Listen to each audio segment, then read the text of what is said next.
Welcome to English Easy Hub. Join us as we ignite the flames of your English learning journey together. Please subscribe to watch and embark on your English learning journey. Don't miss out on the exciting content. In this conversation, Simon seeks guidance on making his spoken English sound more natural. He realizes that despite having a good grasp of grammar, his speech lacks fluency and authenticity.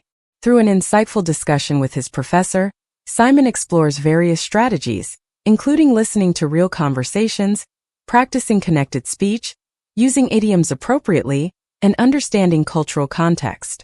The professor provides in-depth explanations on how to develop a natural speaking rhythm, improve pronunciation, and build confidence when speaking with native speakers. This conversation serves as a practical guide for English learners who wish to refine their spoken English and communicate more naturally. Hello, Professor. I've been studying English for a long time, but I still feel like my spoken English sounds unnatural. It's grammatically correct, but something is missing. How can I make my English sound more natural? That's an excellent question, Simon. Many English learners face this challenge because traditional learning methods often focus more on grammar and vocabulary rather than how people actually speak in daily life. Natural English involves rhythm, tone, cultural context, and the ability to adapt your language to different situations. If you want to sound more natural, you need to immerse yourself in real spoken English and pay attention to how native speakers communicate. Not just what they say, but how they say it. I think I understand. So, I should focus more on listening to real conversations rather than just studying textbook dialogues? Exactly. Textbooks often present overly formal or structured conversations that don't reflect real-life speech. Native speakers use contractions, connected speech, slang, idioms, and sometimes even break grammatical rules in casual conversations. If you only practice textbook English, your speech might sound stiff or robotic. Instead, listen to podcasts, watch TV shows, and pay attention to real conversations. Try to notice how people phrase things differently depending on context. I've noticed that native speakers don't always pronounce words the way they're written. For example, going to often sounds like gonna. Should I try to speak like that too? Good observation. Yes, this is called connected speech, and it's an important part of sounding natural. Phrases like gonna, going to wanna, want to, and lemme, let me are common in spoken English. However, you should be mindful of when to use them. In informal settings, it's perfectly fine, but in professional or academic situations, it's better to pronounce words more clearly. Learning when and how to use these contractions will help your English sound more fluid and natural. That makes sense. What about filler words? I hear people say like, and I mean all the time. Do these make English sound more natural? Yes, filler words are a natural part of spoken English. They help make speech sound more conversational and allow the speaker time to think. However, you need to use them in moderation. Overusing fillers can make you seem unsure or hesitant. Instead of relying on them too much, practice pausing naturally when you need to gather your thoughts. This will make you sound more confident and articulate while still keeping your speech natural. That's really helpful. I've also noticed that native speakers use a lot of idioms and expressions that don't make sense when translated directly. How can I learn to use them naturally? Great question.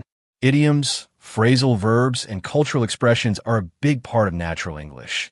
But they can be tricky because they don't always follow logical rules. The best way to learn them is through exposure. Instead of memorizing long lists of idioms, pay attention to how they're used in context, through movies, books, and conversations. Try using them yourself in sentences. If you're unsure whether you're using an idiom correctly, ask a native speaker or look for examples online. I see. But sometimes when I try using idioms, I feel like they sound forced. How can I make them flow more naturally in my speech? That's a common issue. The key is to use idioms only when they fit naturally into a conversation. If you force them into your speech just to use them, it can sound unnatural.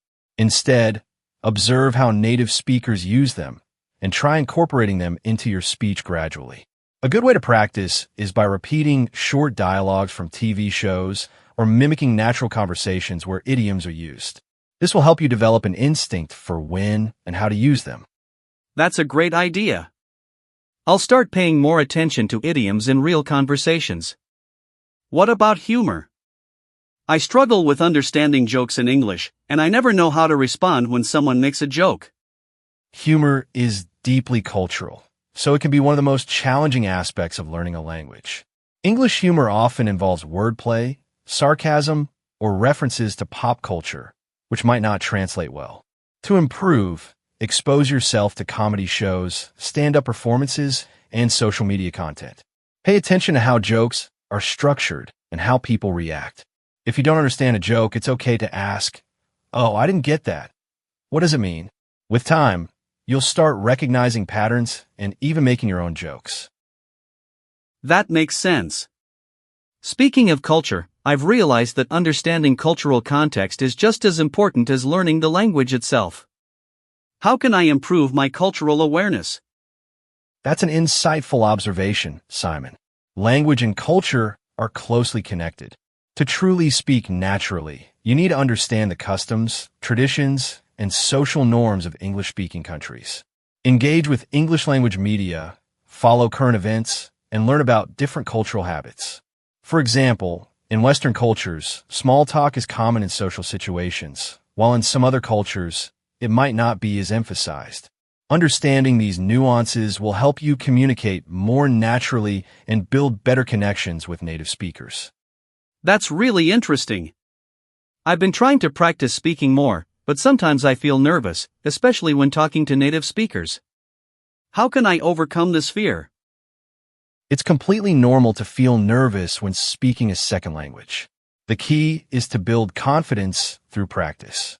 Start by speaking with supportive people, such as language partners or friends who understand your learning process. Focus on communication rather than perfection. Native speakers appreciate the effort, and minor mistakes won't stop them from understanding you. Also, remind yourself that making mistakes is a natural part of learning. The more you speak, the more comfortable you'll become. That's a great reminder. I've also been working on my pronunciation. Should I try to sound exactly like a native speaker, or is it okay to have an accent? Having an accent is completely fine as long as your speech is clear and understandable. Many fluent English speakers have accents, but they communicate effectively. Instead of trying to eliminate your accent completely, focus on pronunciation features that affect clarity, like word stress, sentence rhythm, and intonation. If certain sounds are difficult for you, practice them regularly, but don't stress about achieving a perfect native accent. Clarity and confidence are far more important. That's reassuring to hear. One last thing, how can I make my English sound more engaging and expressive? That's a fantastic question. Expressive speech is all about varying your tone, pitch, and speed to match the situation. Native speakers don't speak in a flat, monotone voice. They emphasize certain words, raise or lower their voice for effect, and use gestures and facial expressions to add meaning. You can practice this by mimicking actors, listening to TED Talks, or even reading aloud with different emotions. The more you practice, the more natural and engaging your speech will become. Thank you, Professor. This has been incredibly helpful. I feel much more confident about improving my spoken English now. You're very welcome, Simon. Keep practicing, stay curious, and remember that learning a language is a journey. The more you engage with real English, the more naturally you'll speak. Keep going and enjoy the process. By the end of the conversation, Simon gains a deeper understanding of what makes English speech sound natural, beyond just grammar and vocabulary. He learns that immersion, cultural awareness, and continuous practice are key to achieving fluency.